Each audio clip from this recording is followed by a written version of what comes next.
सरकार बहुत ऋण यहाँ ऋणग्रस्त सरकार ऋण खाई ऋण करी घीओ खाइबा व्यवस्था करुचंती 91,000 कोटी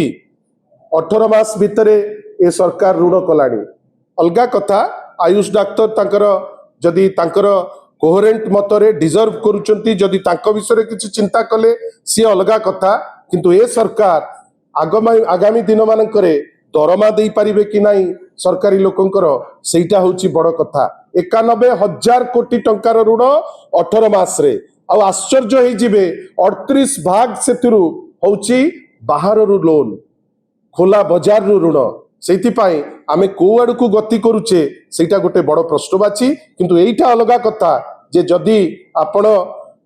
को गोटे व्यक्ति विशेष बा व्यक्ति समूह पाई किछि निष्पत्ति नैचंती सीटा अलगा कथा किंतु सरकार कर आर्थिक अवस्था एते भलो नाही खाली डिंडिम पिटुचंती जे आमे एया करदबु सेया करदबु सेया करदबु याडे कोनोसी जगह रे ना तळमुंडरे खर्च होई पारुची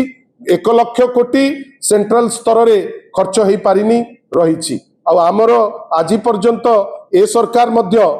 हमर डबल इंजिन सरकार ओडिसा रे मात्र 40 भाग तार जो बजेट रो खर्च से करि पारिछि बाकी खर्च करि पारि नाही आ अनेक एमती प्रोजेक्ट्स अछि जोटा सेंट्रली फंडेड हबा कथा सेंट्रल ताकू फंड करू नाही जोथि पाई वर्तमान राज्य सरकार डबल इंजिन टा अछि बेली जतैबा पाई ओडिसा तहबिल रो जो पैसा खर्च करूची किंतु ना नउची जे एटा केंद्रीय योजना बेली चलिबो